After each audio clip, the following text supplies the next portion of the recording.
Ladies and gentlemen, good day and welcome to the Apar Industries Limited Q3 FY2026 earnings conference call.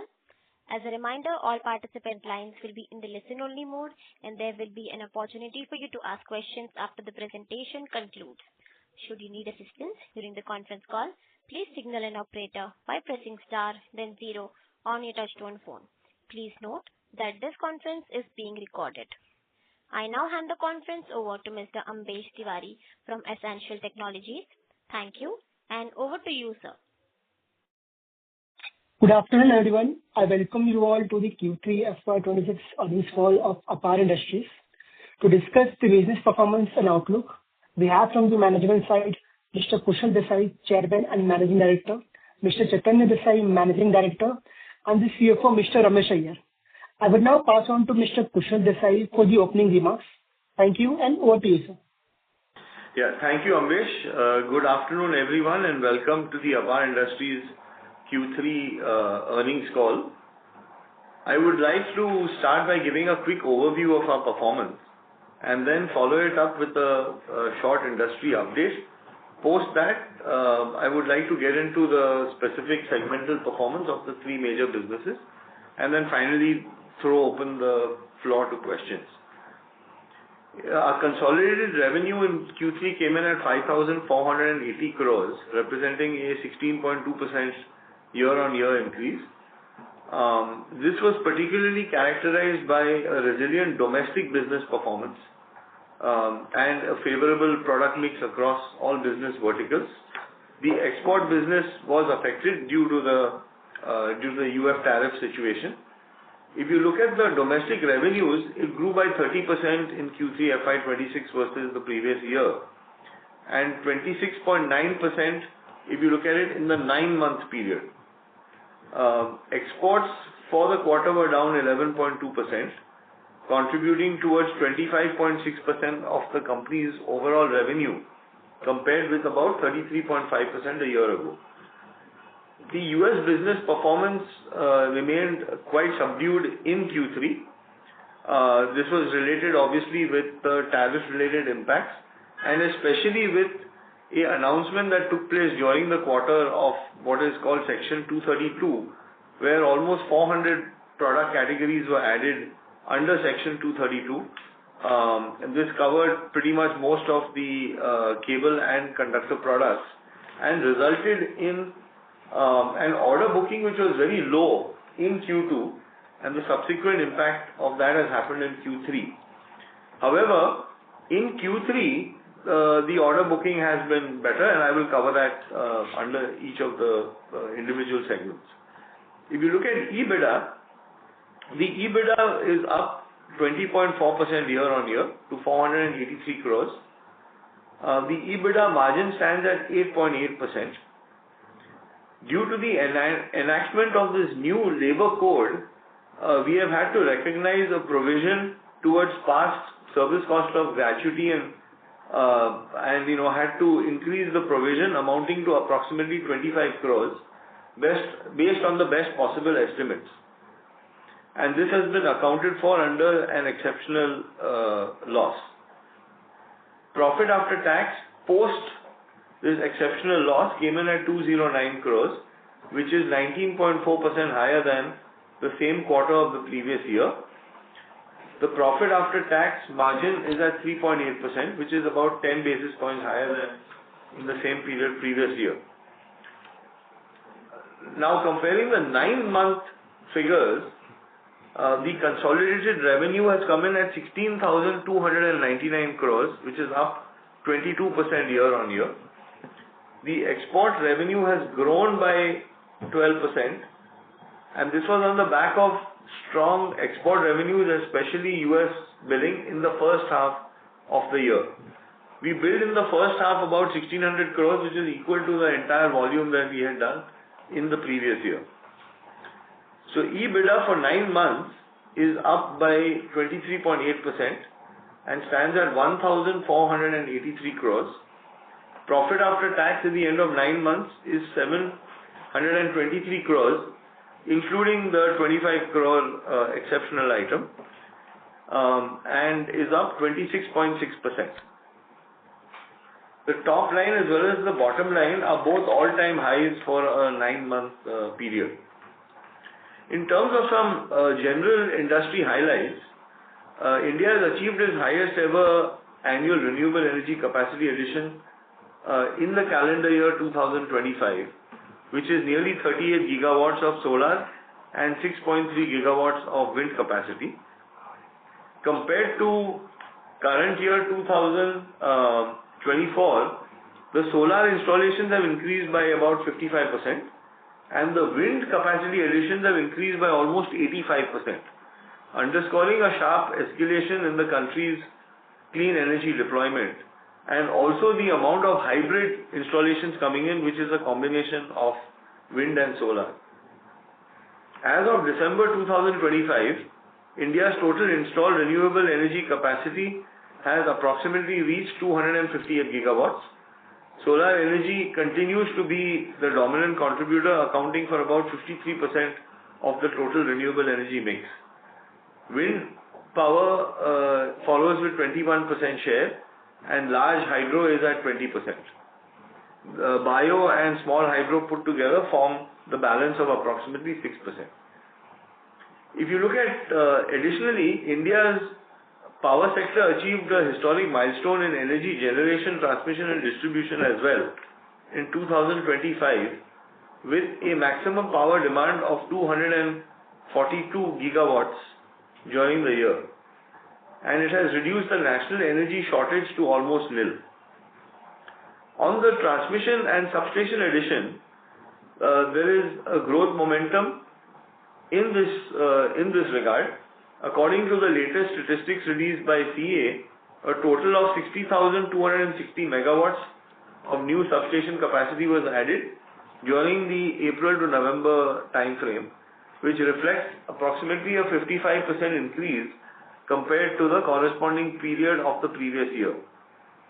However, this achievement is only 75% of the planned additions in the period. With regard to transmission lines specifically, the pace of additions still remains well off the plan. It has improved compared to the first half, where 5,077 circuit kilometers have been added in the April to December time frame. And as a consequence, it is approximately 15% lower than what it was in the same period previous year. Now, this figure up to 30th September was about 27% lower.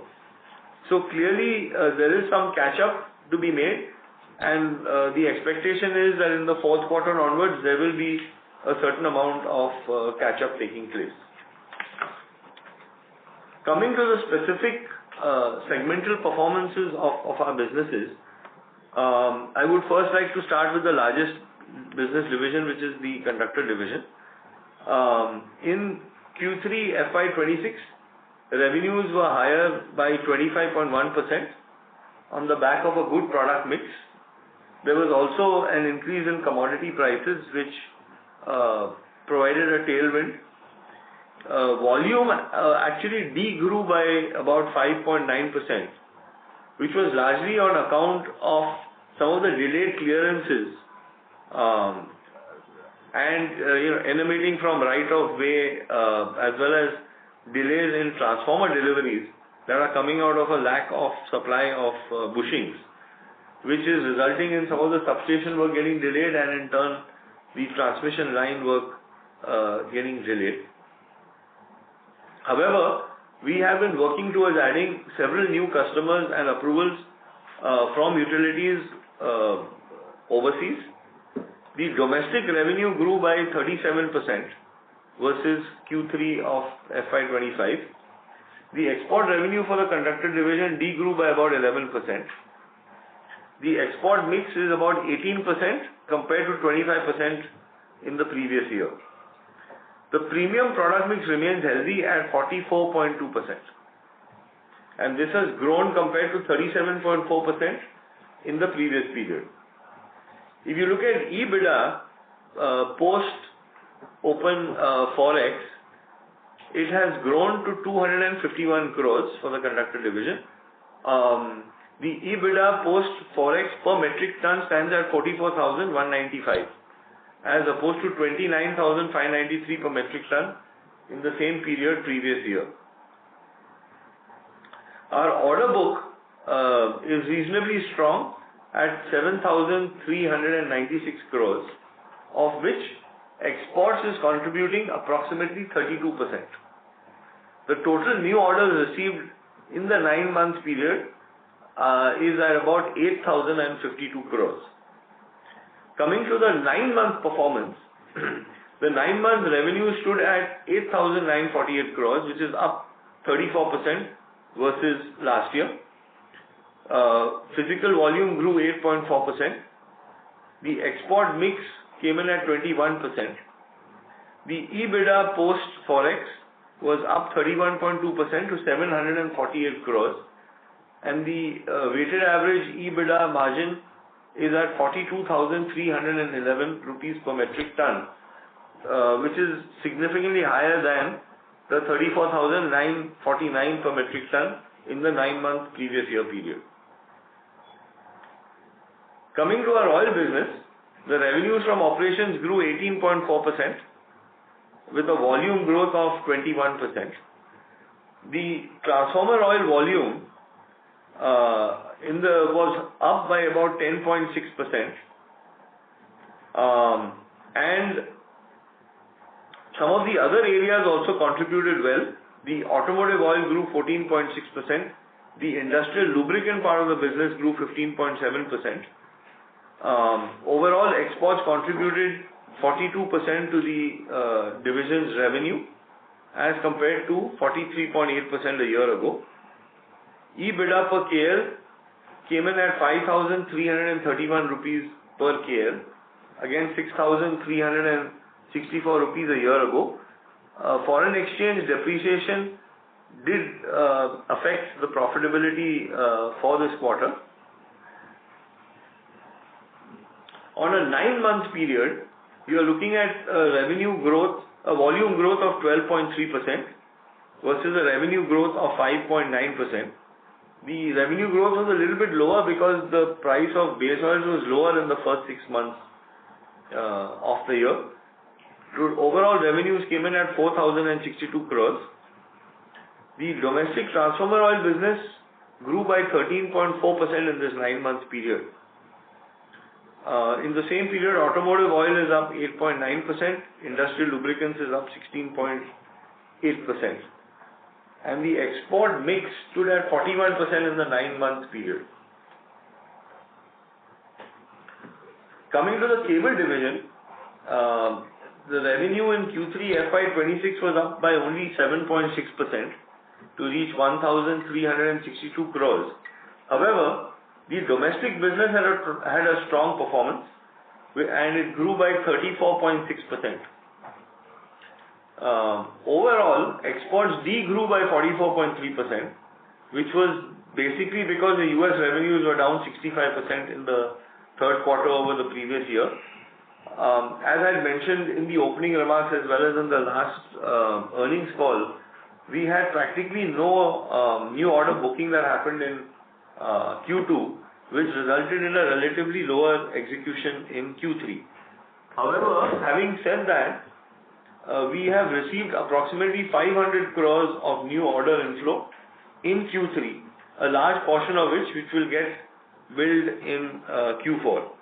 So we expect the export business to have a comeback, and the US, a large portion of this is actually US business.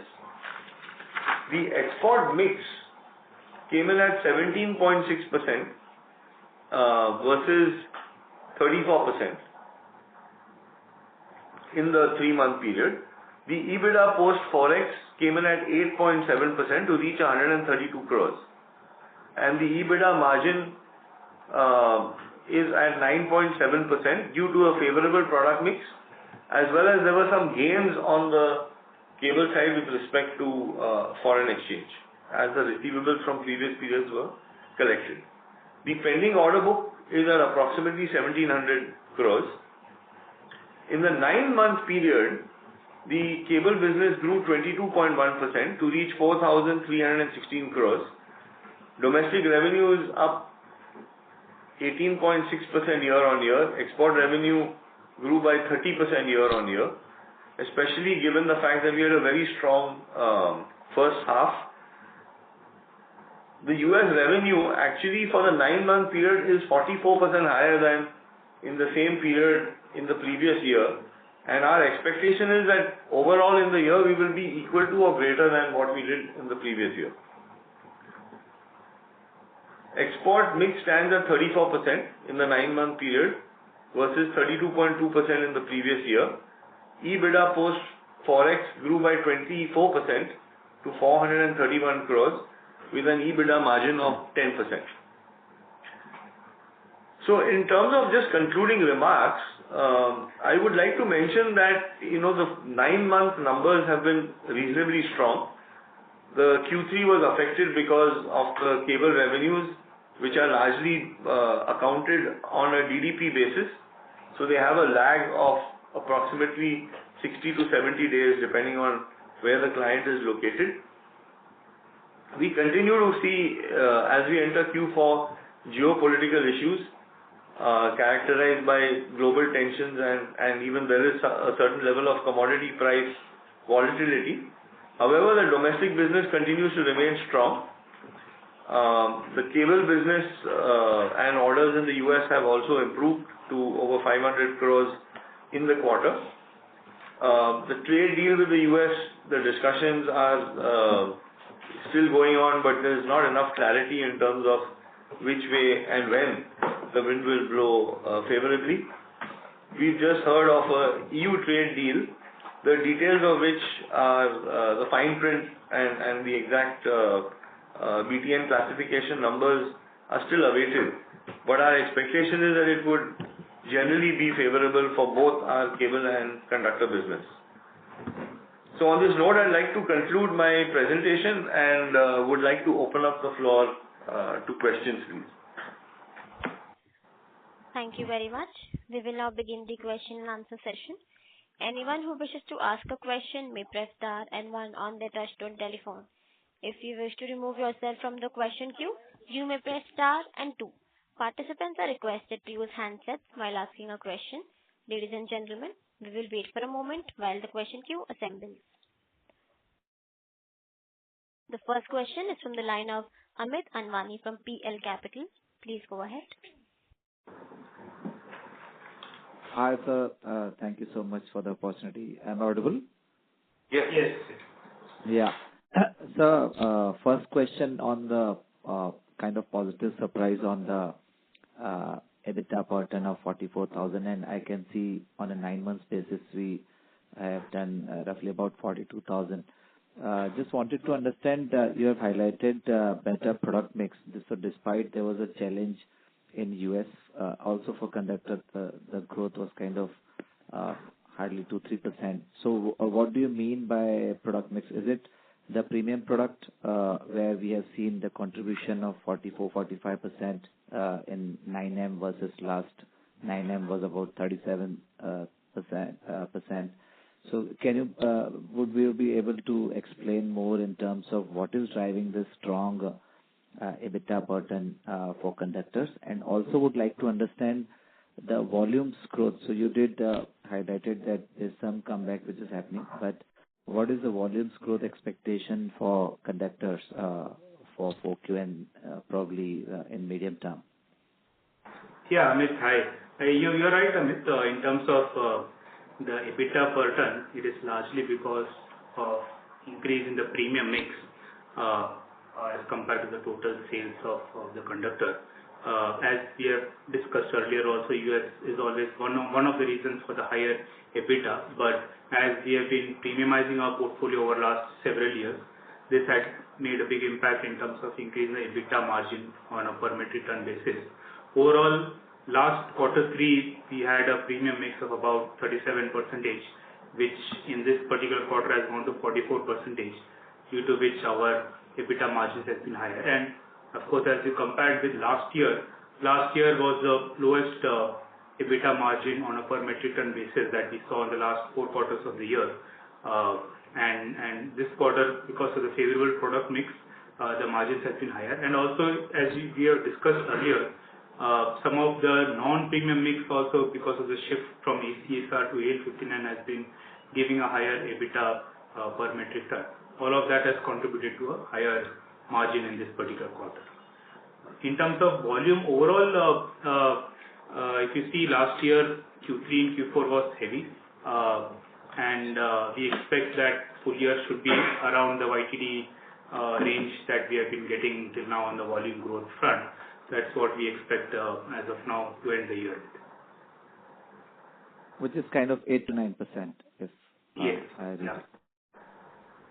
Right. So second thing, so is it fair to assume that since premium is, as you rightly said, even on the EBITDA per ton basis, doing fairly well, and I can understand that premium, large portion of contribution is coming in the domestic market, and we are growing very strong in the domestic market. So the sustainable EBITDA per ton, are you revising that guidance of 30,000+? Because we have been delivering exceptionally well on EBITDA per ton still, despite the US challenge. We'll continue with the same guidance that we have been giving in the past. Of course, as we have been saying, the tailwinds are always not so easy to predict given the various macro challenges and domestic competition that comes. But within that tailwinds, as we have a more profitable order, the tailwinds are expected to be higher. But for now, we'll continue with the same guidance. Right. So in terms of commodity impact, how one should read it? So you have been highlighting that this is passed through. And I think in the last call you did highlighted that probably the customers might be putting project or inflows on hold because of high commodity prices, especially copper, aluminum. So if at all there's an impact, is there a chance that we might also have to take a hit, or what exactly are you anticipating for Q and Q1 in terms of commodity price impact, whether on the business or the margin? So you're right. Conductors and cables both, yeah.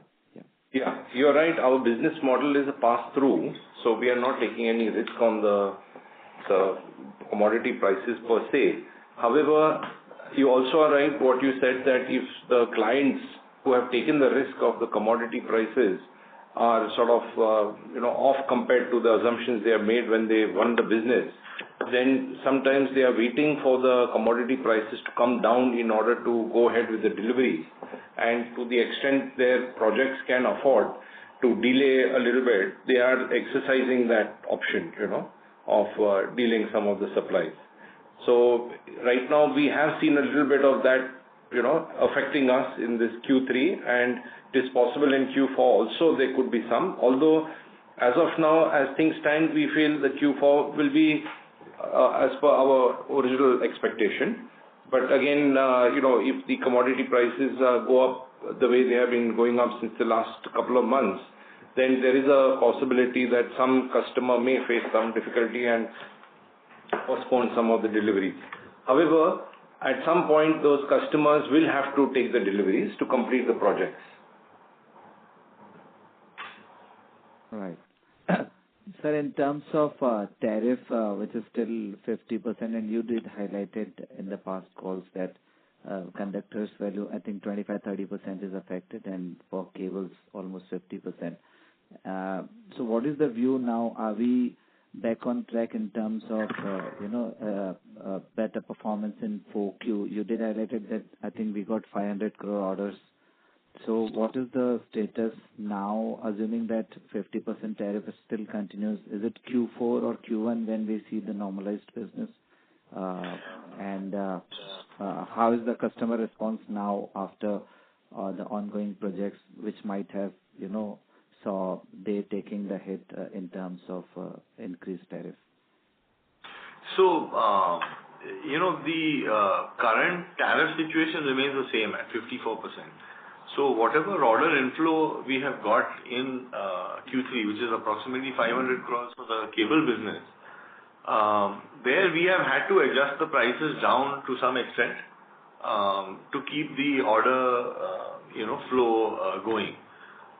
So Mind you, there's also been some increase that has happened across the board because other countries also have had some increase in tariff, and the Section 232 has also raised the prices of products in the US. So that has provided some amount of cushion. But overall, we have had to reduce prices to some extent in order to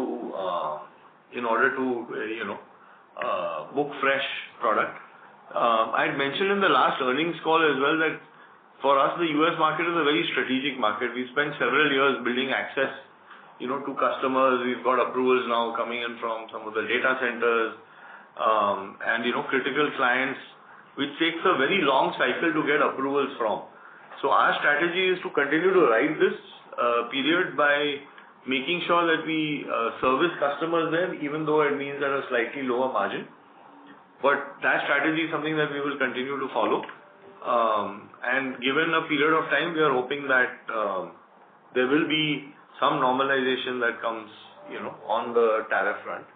Having said that, we've increased our efforts to, pick up business from other areas, and the domestic market has been reasonably strong, which has offset, at least in Q3, some of the deficit that we had on the export front. I hope that answers your question. Sure, sir. Sir, lastly, just clarification on US revenue. You spoke about 1,600 last full year and 1,600 H1, and I think you did highlighted that this year we are looking for equal to last year. So does that mean nil US revenue for H2? Is it the right understanding? It will be higher, is what we said. Yeah. No. What I was saying is that we've, in the last year, the US business in the first 6 months, as you rightly said, was equal to approximately what we did in the previous year. So with the gap that we've had in Q3, as we get into Q4, you will get, back into this 500 crore order book which we have. A significant portion of that will get executed in Q4. And plus, we are still in discussions for additional business to come in. And depending on, most of that will get then picked up in the first quarter of 2027. Right. But you will see close to 500 crores of revenue that will come into Q4 of this year. Sure, sir. So possible to share the US revenue for 9 months basis for conductors and cables? We don't have that number handy right now. I have the 6-month number, which was, equal 1,600 crores was the 6 month. I have an overall export number, which is what I gave out. Yeah? Yeah. Thank you, sir. Thank you. And all the best. Thanks. Thank you. The next question is from the line of Umesh Raut from Nomura. Please go ahead. Hi team, and congrats for a very good set of results against, I think, more of a softish quarter what you guided last time for Q3. I think it was more of a positive surprise. So my first question is on recent FTA between India and Europe and EU. And I want to understand how big the EU market is in terms of conductor and cable, and how competition is also running over there. Are there any duties against Chinese players from EU countries, and how we can approach approvals from EU countries? Okay, so the fine print of the EU deal is still something that we need to go through. Our sense is, so you have to actually look at each BTN number to see whether the specific products that we manufacture and are exporting to the EU are covered under, a zero tariff or a lower tariff situation. The European market otherwise is very large, but the access to the market has been very restricted because the utilities there tend to prefer to buy EU manufactured products, locally. So I think the assessment of this European deal and the consequence to us, it will take us a little time before which we can really put this together. I mean, it's bound to be more positive than what it was before, But to what extent, I think we still need to gauge that. Understood. And currently, how much of your export revenues are from EU? About 5% of our revenues have been coming from there. Understood. Now, if I look at our conductor segment, I think if I look at domestic markets since last, say, 1 year or so, there are I think delays happening in terms of transmission projects. And if we look at our volume trajectory as well, maybe for this year we will close with about 8% plus kind of growth on volume side. So I think going into FY27, considering that there were delays in 26 and there were also issues in FY25 as well, I think how can one factoring in volume growth for conductor business in FY27? So, currently there is a backlog which is there because of, as I mentioned in my opening remarks, that there is a problem of transformer deliveries because of lack of bushing and the bushing capacity that's available. So, the government is actually making a concession for import of bushing, which will kick in very shortly, within the next week or so. In the meantime, the bushings capacity in India is also getting increased. Several new plants and brownfield expansions in place.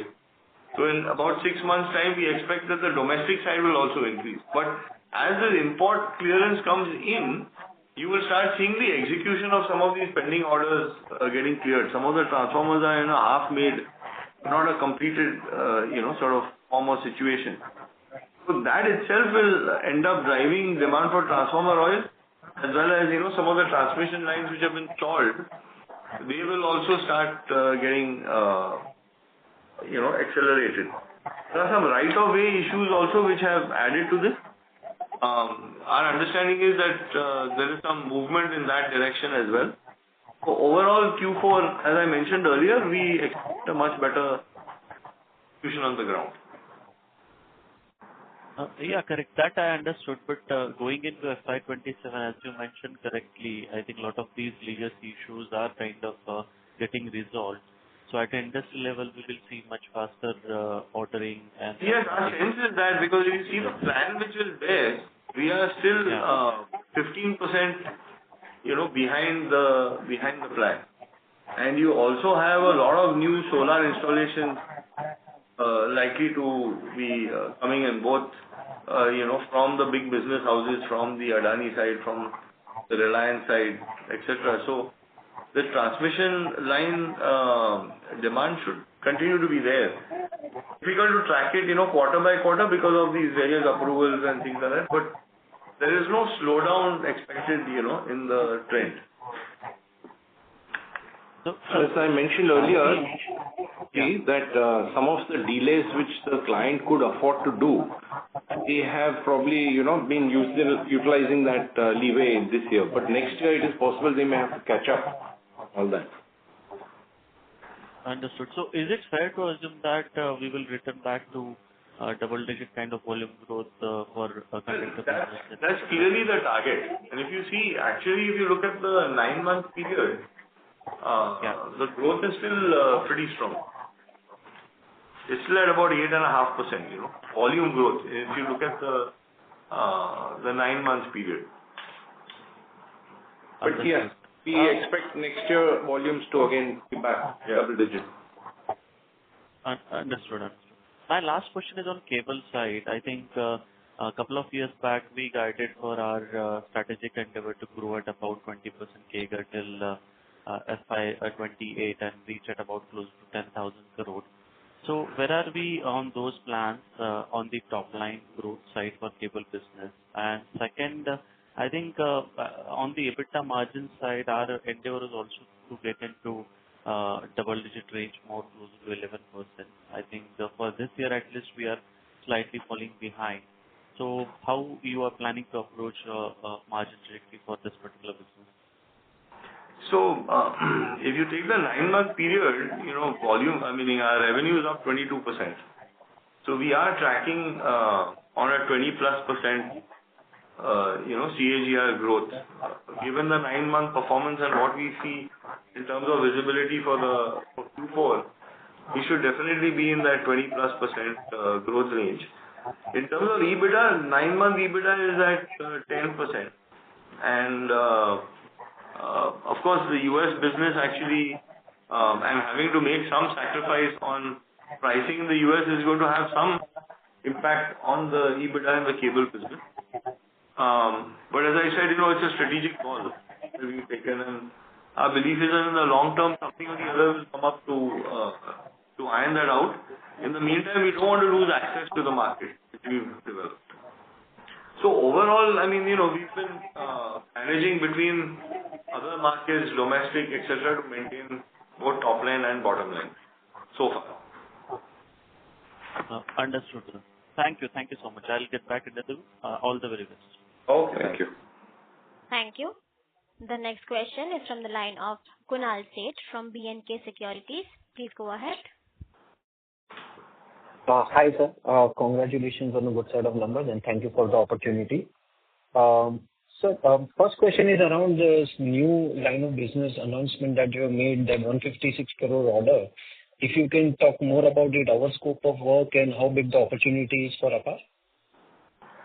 So actually, it's really an extension of, what we're trying to do in the cable solution space around telecommunication and the telecom products. So it's really, we won one package for in the Kavach project, which is basically increasing the security and safety in the railway lines.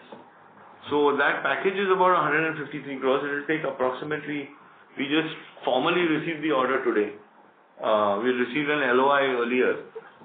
Execution time frame is approximately 22 to 24 months. And it entails, setting up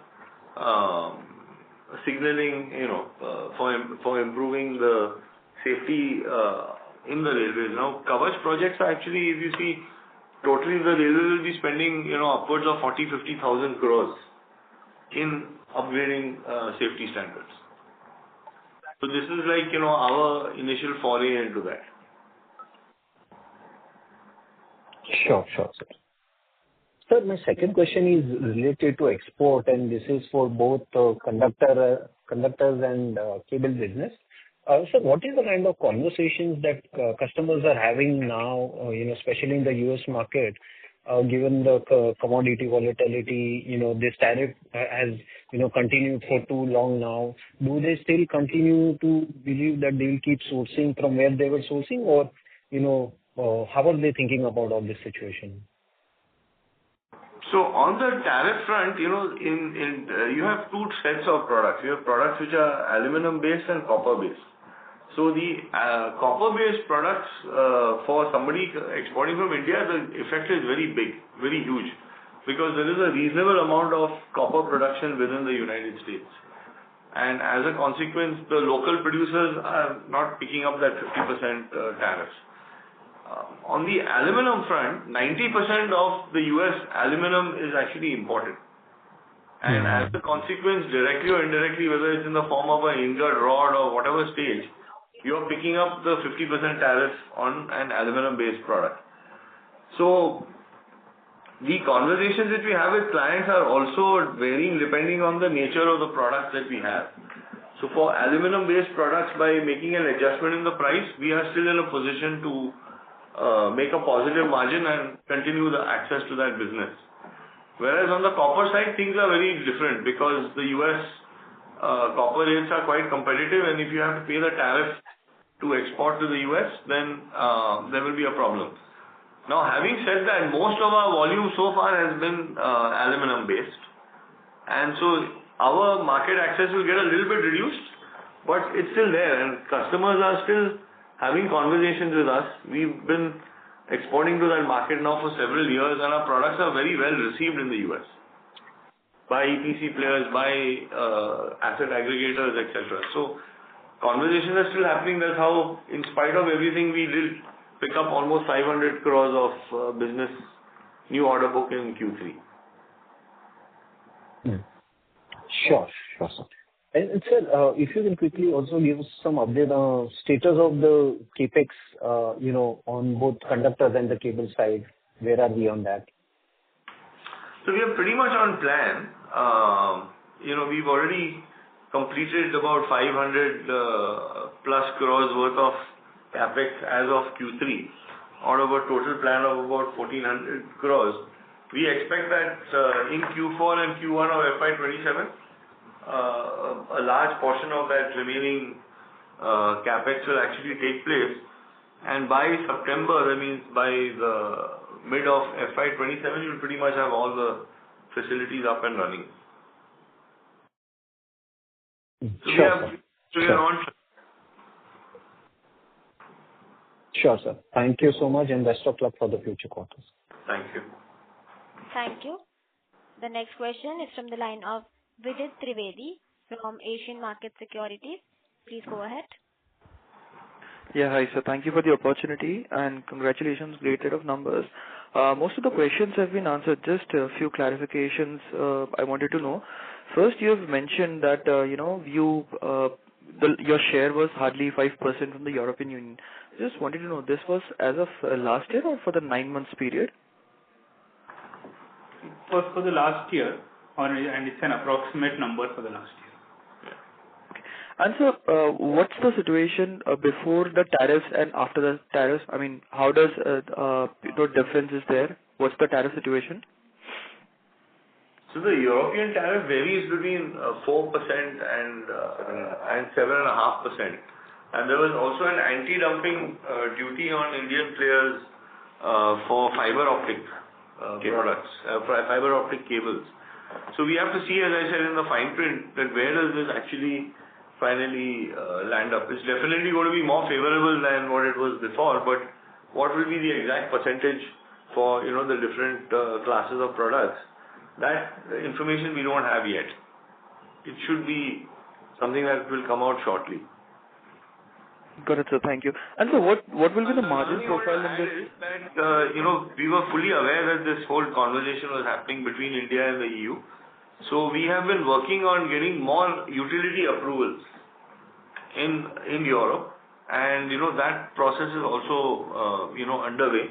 Our sense is that with the EU deal being signed, and if the tariffs actually fall, the utilities and other players will start taking Indian manufacturers more seriously, because when you sign an FTA, it is not a short term, it's a much longer term sort of arrangement. So it gives much more stability in terms of what the tariff situation will be over the years.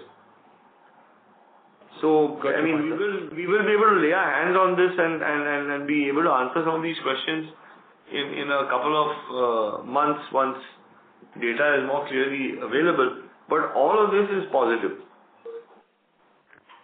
That's helpful, sir. And so what will be the margin profile in the new line of business, the Kavach project? We don't talk about margin specific. It's we don't want to comment on specific projects, because then that opens up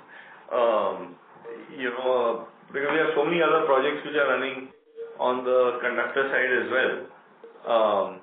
But it's a profitable order. And it's something that I think is very strategic, because a lot of business is going to come fundamentally in that direction. Good, sir. So just last one, would it be possible for you to give a breakup in terms of volume and value growth in the cables division? Cables division, we actually report the value numbers because there will be too many products involved. So we have historically always been giving the value numbers. Yeah, we have thousands of different varieties of cables. We have the largest variety of cables being manufactured by an Indian manufacturer. So the only common denominator really is value. Got it, sir. That's all from my side. Thank you. Thank you. Thank you. The next question is from the line of Sanjeev from Antique Stock Broking. Please go ahead. So thanks for taking my question. Sir, my question was regarding the demand drivers for the cables in the domestic market. I also wanted to understand what is the demand mix from the various sectors that we have in the cables?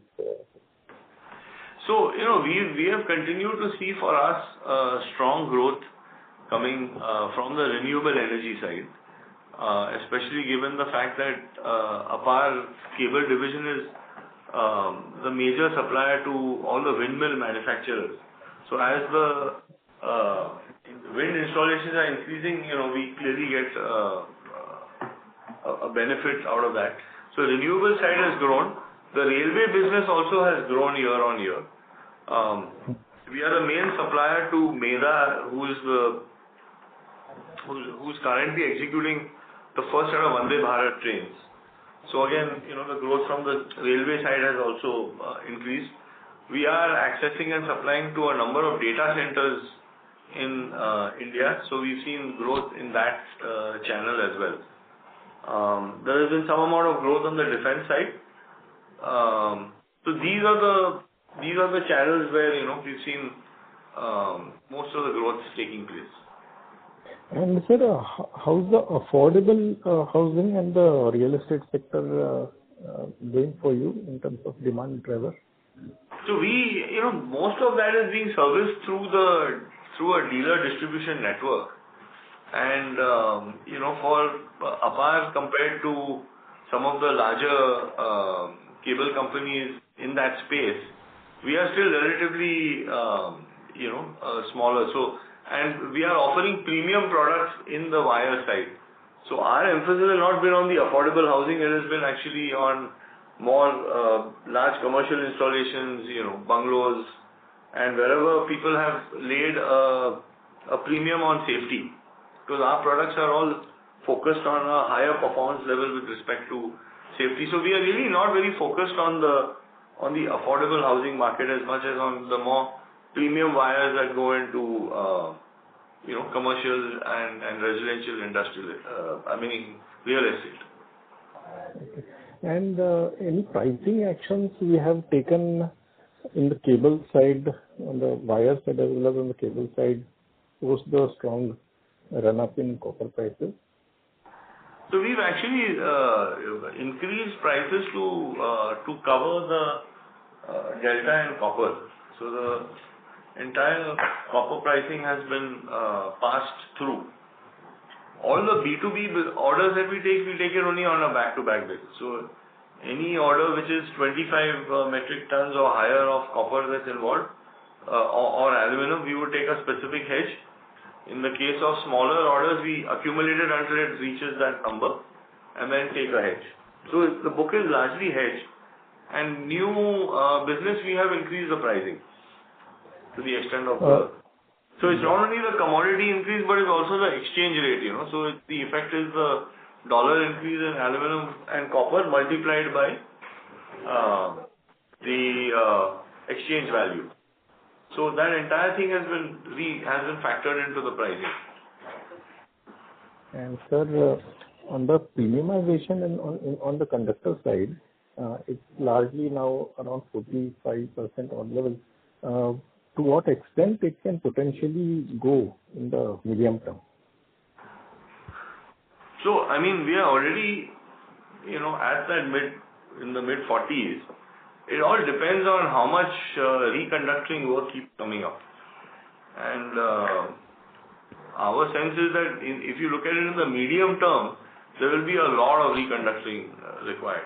As you have data center projects that are coming up, even in India, even though we have few projects which are in the gigawatt category, there are several projects which are in the hundreds of megawatt category.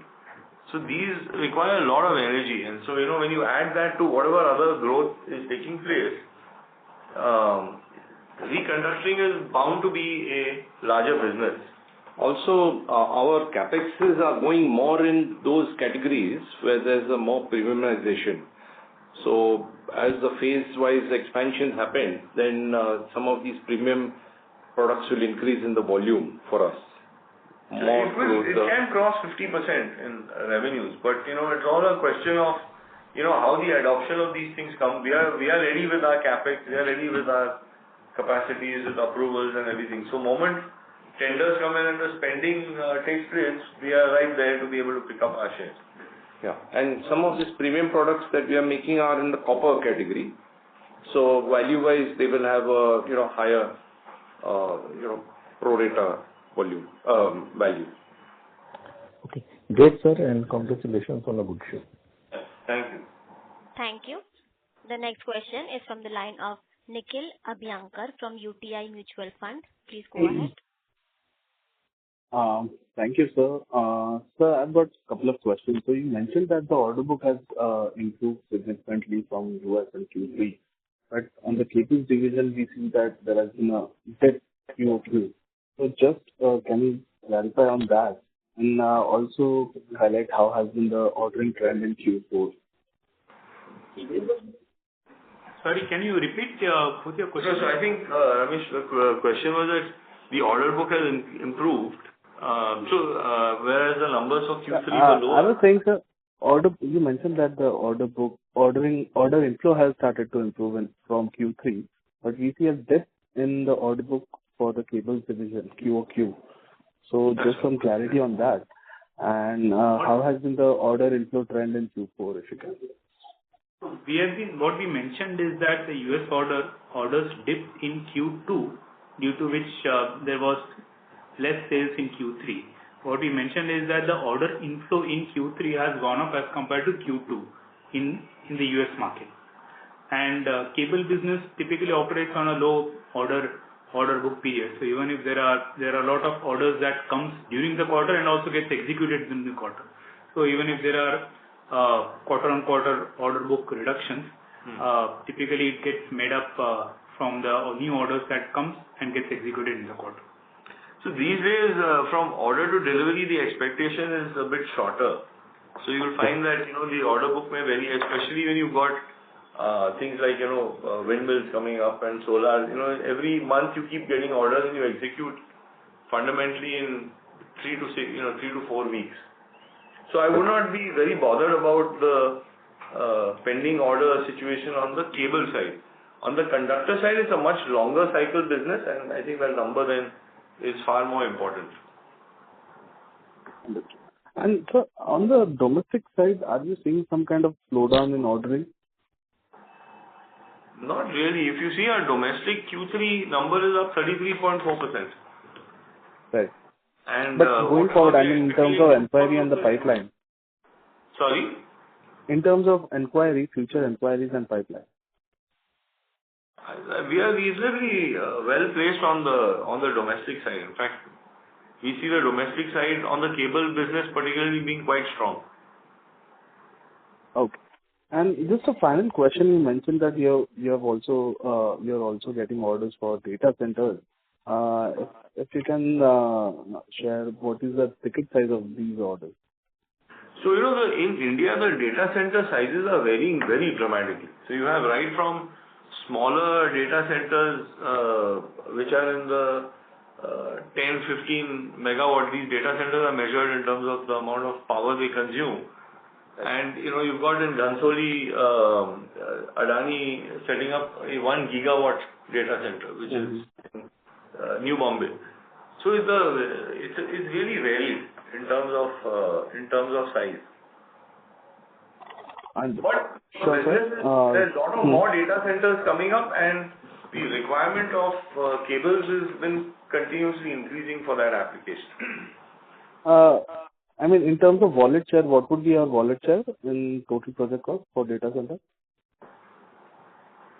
It's in the same range as what you would see in renewables and stuff, where you're looking at it at around 3-4%, 4% or so.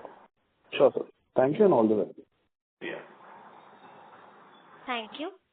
The next question is from the line of Mahesh Patil from ICICI Securities. Please go ahead. Yeah. Hi, sir. Thanks for the opportunity. So my first question is on the cables exports. So if you see the exports were down 65% of US market. However, the overall exports are down 44%. So clearly there is some increase in other markets. So if you can highlight how we have grown in other markets and how is the growth sustainable? So we have, besides the US, we've been exporting products to Latin America, some products to Europe and Australia. We also have a presence in some of the African countries. So that presence continues. There is Chinese competition in all the geographies that I mentioned. But there are pockets where we have the products, we have the approvals, and we continue to grow in those areas. Some of them are utilities, like NL, and where we would be supplying directly to the utilities. Okay. So nothing extra in this quarter that has happened, right? I mean, this is just business as usual. This is a relatively steady business. The US piece is relatively large, as you can see. There was less business in one quarter. The number fell. In the next quarter, we started getting a new order inflow, and so in Q4 you will see that 500 crores is approximately the order book signed up in Q3, which will be largely executed in Q4 of this year. Okay. And sir, the second question is on the conductor side. So if we see various these premium conductors, right, either HTLS, AL59, etc. So if you can highlight, so as far as I understand, HTLS is mostly going into reconducting. AL59 is used in coastal areas. So if you can highlight the demand trend for these conductor types.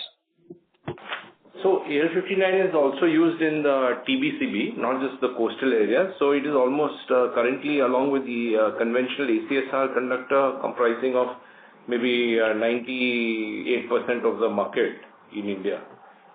2% right now is almost like the reconducting, very small right now. It's more of a niche area. Okay. And so there were some news around many of the states going for premium conductors compared to replace the existing ACSR network. So how do you see the opportunity? AL59 is what people are using nowadays in India in a major way. So it is relatively better than the ACSR, but it is still in the category of conventional, the AL59. Okay. Okay, so AL59 categorized when you say premium products, AL59 is not part of that, correct? Correct, yeah. It's non-premium. Yes. Okay. It is, also getting very competitive. Okay. And sir, last question on the cable side. If we say that, we are saying that the cable business is likely to grow at 25% rate year on year. So just wanted to understand if we look at sub-segments like power cables, which includes, RE cables, other domestic cables, etc. I guess power cables is the majority part of it, and where is the capex in that sub-segment. So just wanted to understand how sub-segments will be growing at, let's say, 15-20%, sub will be growing at more than 30%. So if you can highlight some of the key growth drivers in cables business. So as I mentioned earlier, for us the key growth drivers really are coming from the addition of renewable energy, the additions in the Indian Railways, some of the growth that's happening on the defense front, and then if you look at infrastructure side, the presence that we have in MVCC and data centers. So these are the major areas where we see the growth taking place, and our sense is that this is going to continue. These segments will continue into the next year and beyond. Okay. And sir, is it possible to give the share of, let's say, power cables in our overall business? We've not been actually giving the detailed breakup of that. Okay, sir. Got it. Thank you. Thank you. The next question is from the line of CA Garvit Goyal from Siren Alpha. Please go ahead. Hi, am I audible? Yes, we can hear you. Good evening, sir, and congrats for good set of numbers. Just one question on the covered side only. Despite it is our initial contract that we got, I just want to understand what is our exact role going to be here in future as well in the upcoming contract as well as in this contract as well. So it's a complete turnkey. So it's a supply and installation of the entire system. So there is a fiber optic and a cable portion which is part of that. And then you have towers, you have the installation, there are some passive components, some active components. So it's a complete turnkey. So all these projects are awarded on a full turnkey basis. Understood. And from whom we got this contract, sir? Contract is from the Indian Railways. Okay. Understood. That's it from my side, sir. All the best for future. Thank you. Thank you. Thank you. The next question is from the line of Nikhil from Kizuna Wealth. Please go ahead. Yeah, hi sir. Thank you for giving me the opportunity. So sir, my first question is like in our investor presentation press release that we uploaded, we have stated that volume for the conductors were impacted due to increased competition from the non-US geography. So can you elaborate more on that? As per your initial remarks, you said that it was due to the transformers. So can you elaborate more on that part? Actually, the line was not very clear, but was your question to do with the Chinese competition? No, sir. Am I audible, sir? Yeah, we are audible. Yes, now we are audible. Yes, sir.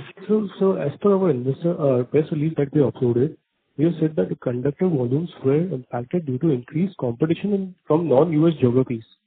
And our initial commentary, we stated that we also have the volume problem due to the domestic market due to transformers. So can you elaborate more on this volume? How are we looking at the trends going ahead from the both non-US geography perspective and domestic perspective? Two different matters, I think, which probably have got mixed up in your question. One part is to do the non-US geographies, which are, like rest of Asia other than India, then Africa, Middle East, Europe, Latin America, etc. So there we have been impacted due to the Chinese competition. That is one part. And the second part is to do the transformers, where we were saying that the transformer manufacturers were not getting certain inputs like the bushings. As a result, their delays were happening for the execution, and therefore they were delaying some of the requirement of transformer oil and the CTC. So that had impacted in a different way the demand for us. Substation also. And the substation also is getting delayed because the transformers are the heart of the substation. So there, to relax this particular supply situation, the government is now allowing Chinese manufacturers' bushings to be also used, in the execution of transformers to alleviate this problem. So, okay, sir, that's really good to hear. So, sir, my second question is also like we had the global approval from the Microsoft for data center cables. So, are we also going to look at like the impact on the cable segment from the data center perspective in the US geography? So, yes, are we have been looking at that. Unfortunately for us, the US data centers largely use copper-based cables. And as I explained earlier, the pricing of copper in the US is very competitive relative to the rest of the world. It is competitive. In the case of aluminum, we import 90% of the aluminum. So the effect on this of the Section 232's 50% tariff is much more on aluminum-based products and relatively less on copper-based products. So as we try to export copper-based cables from India, we would face a significant tariff differential compared to in the case of aluminum. So we are not able to export very much of copper-based products at the moment until this tariff situation changes. And until it changes, we won't be able to access most of the data center requirements. Okay, sir. That's really great to hear. So, sir, now on the perspective of order inflows on the cable segment, so we saw like in the month of September, like there were 2 months that we had the muted order book in the cable segment. So, how does it look from the November, December, January perspective till now? And how do we expect the trend post July? Like you already said that post Q1 we will be able to normalize the business order inflows. So how has been the month of November, December, and January, sir? So in that period, we mentioned that we had an order inflow of cables of about 500 crores from the US. So, so there is an inflow of business that has started coming in now again. So sir, my question is like, was it like a consistent business or it was a lumpy one order flow or something like that? No, no, several orders, meaning from several different, customers and different projects which are involved. So they're all project-related orders which we've received and are executing, or largely project-related orders. Okay, so it's not just so that's one it from my lumpy project. Yeah. side. So that's it from my side. Thank you, sir. Okay. Thank you. A request to all participants, please restrict your questions to 2 questions per participant. For more questions, please rejoin the queue. The next question is from the line of Swastik Ghagre from Equity Wealth Management. Please go ahead. Hello. Yes. Good evening. Audible. Yes, we can hear you. Good evening, sir, and congratulations on a good set of numbers. So I have few questions. So time and again, the first one is, time and again you have been, alluding to a thing that we are looking to set up a manufacturing in USA. And if I recall clearly, in the last call you mentioned that US utilities usually don't buy from exporters, they buy directly from domestic players. So what is stopping us actually, or are we still thinking, or what are the metrics that we are looking to so that it fits our thought process there? That's my first question. So, basically, we are doing our studies, but as you know, the situation is quite fluid. So we are also watching the situation and then appropriately will, take decisions. Okay. Second question, sir, is more on the recent management change that we saw in the cable solution business. The CEO sort of resigned, and then we saw that the CEO joined our competitor. So currently, who is heading the cable solution division? Is it directly overlooked by you, or are we looking to? No. So we have Mr. Chandrasekhar Shrotri has joined the cable business. He joined on the 4th of December. So he's been now in the role for almost a little over 1.5 months. Previous to this, he worked for Siemens for 30 years and was in charge of the low voltage business across 27 or 28 different countries. So very seasoned individual who has been involved not directly in cables but very familiar with the customer base as well as the channels. Okay. And also, sir, on the wires and cable side, so we have guided that we will grow 25% to be precise, with 10 to 11% margin rate. So we have achieved that 10%. But 25% growth, we fell quite short in this quarter, and if we see 9 months, it is 22%. So do you think that this Q4 and whatever order we have from the US, because we are losing margins there, so we will be able to suffice that growth? And of course, we can't get both, but can we get the volume growth that we are looking, or the revenue growth we are looking? So that's the guidance which we've given, that we will be for the year definitely 20+% on the revenue front, and we are trying to track an EBITDA which is close to what we've delivered for 9 months, in spite of having to sacrifice some amount of margins on the US business. Oh, and only one last question, sir, if I may. I think we have been developing good products and technical products over the years. And now with this new capex coming up in cables, as well as some part of it going to conductors, are we looking for more higher technical products like say HVDC or HVAC, sort of where the industry might going ahead due to all the surge in energy demand? And also your quick comments on the new draft NEP that we saw that was announced by the Government of India? The expansions what we are doing are having a mix of the premium area as well as fungibility with the normal conventional requirements also.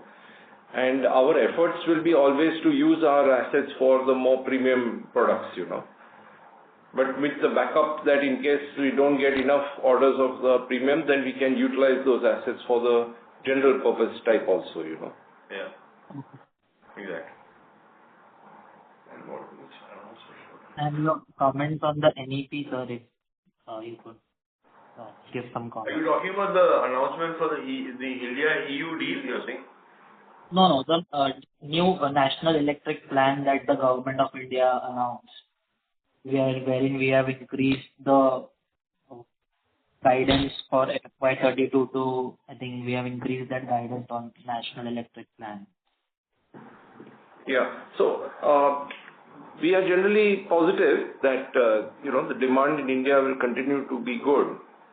And we've put in capex, which is, if you see the commentary from some of the previous, earnings calls, we've gone ahead and put capex 1 to 2 years ahead of, the actual sale likely to take place.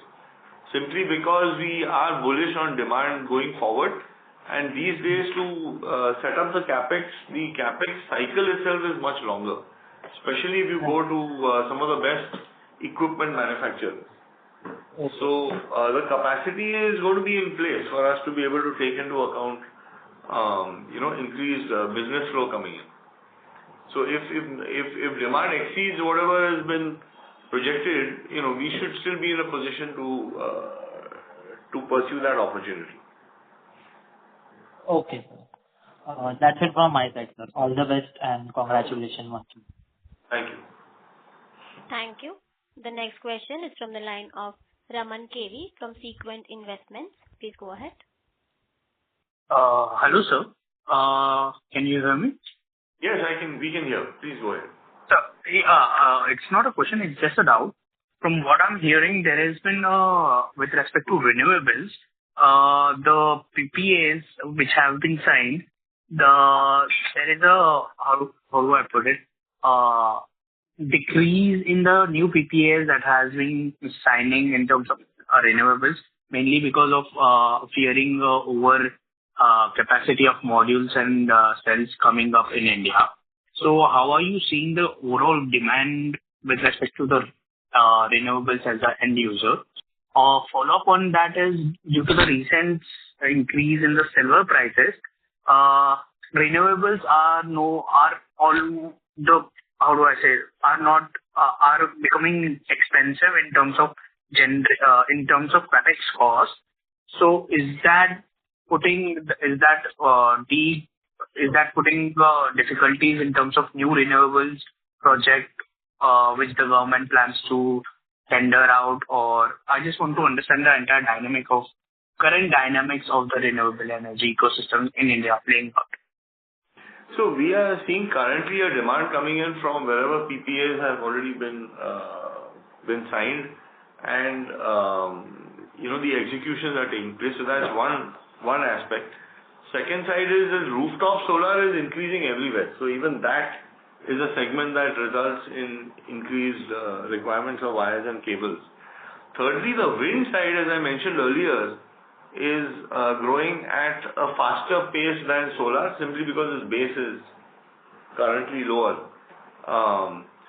But that forms the third, sort of vertical where we are seeing growth on the renewable side.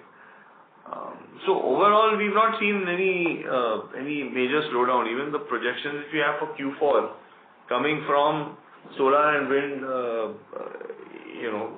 additions, both of them seem to be reasonably strong. So we've not really seen any major slowdown on this front. Okay, sir. And sir, I just have just a follow-up on this. Amongst the cable division, what kind of cables are you seeing a tremendous growth? Is it like a high voltage cable or a low voltage cable?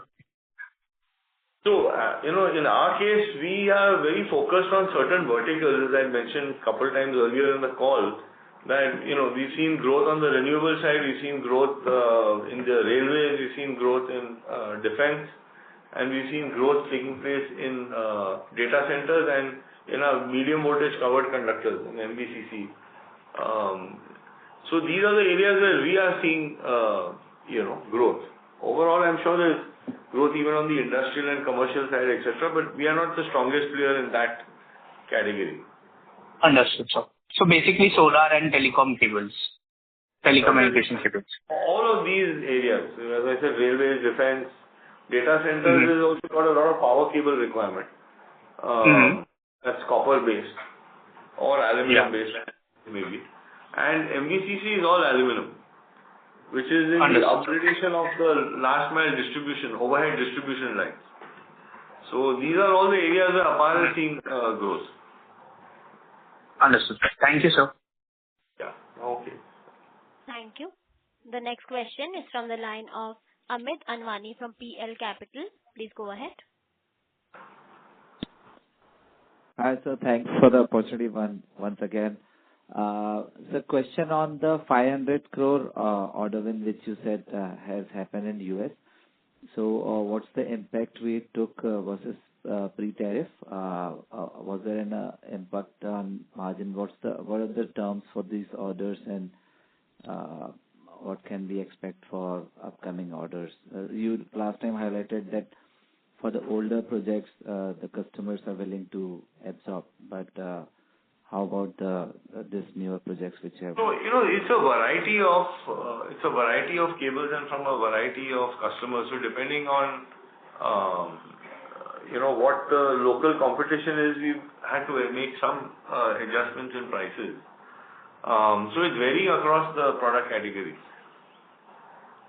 But clearly there is, I don't want to specifically talk about how much is the margin hit, but there is clearly a compromise to be made on margins, but we've seen that as that compromise is made, the order inflow is taking place.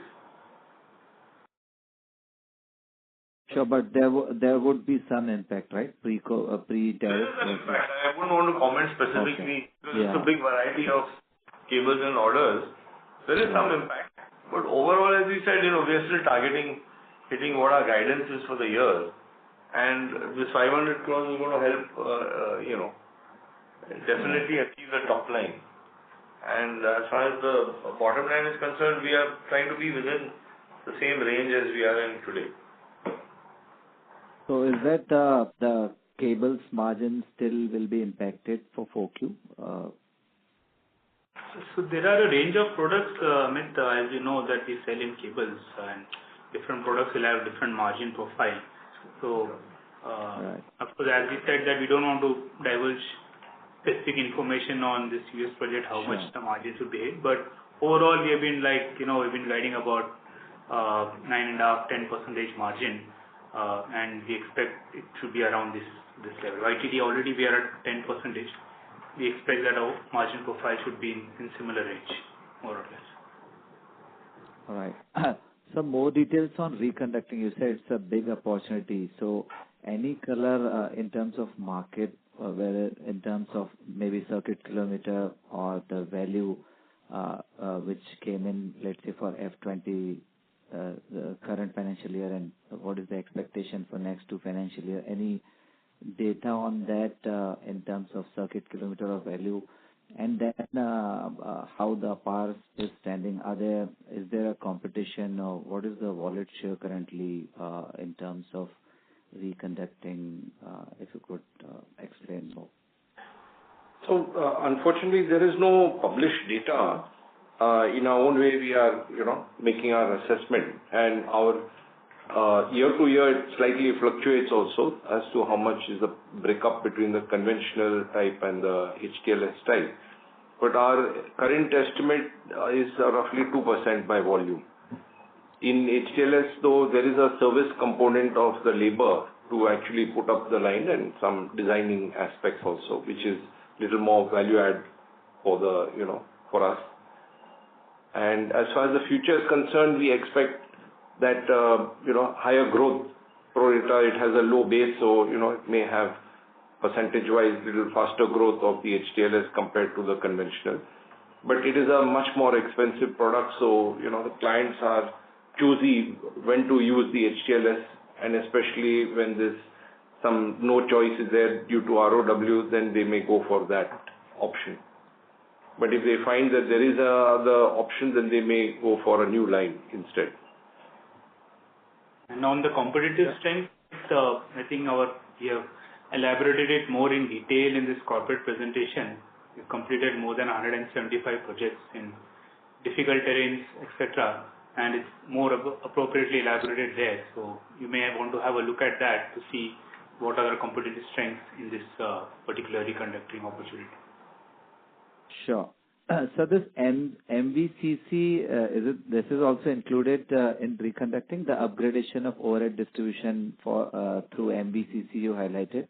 Is it also part of the manufacturing of medium voltage covered conductors are actually done in the cable business because it's an insulated product. Okay. But if we take it on a turnkey basis, then our project division actually takes it on a turnkey basis. So they do the execution of the project. Today, bulk of our supply has been going to third-party EPC players. EPC players. Yeah. Understood, sir. Thank you so much. Thank you. Yeah. You're welcome. Thank you. As there are no further questions from the participants, I now hand the conference over to the management for closing comments. Over to you, sir. Yeah. I'd like to take this opportunity to thank all of you for joining our Q3 earnings call. And as I mentioned, we continue to remain optimistic in terms of delivering whatever guidance that we had for this year. We will clearly see a higher revenue coming in from our US exports in Q4.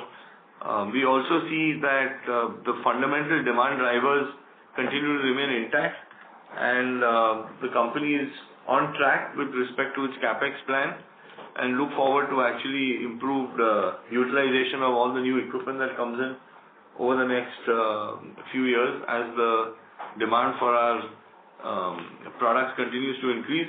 Apar is clearly the leader in carrying current in all different, between conductors, cables, transformer oil, etc. And carrying current business is going to only increase as the years come by. So with that, I'd like to end, and thank you very much for joining us today. Thank you. On behalf of Apar Industries Limited, that concludes this conference. Thank you for joining us, and you may now disconnect your lines. Thank you.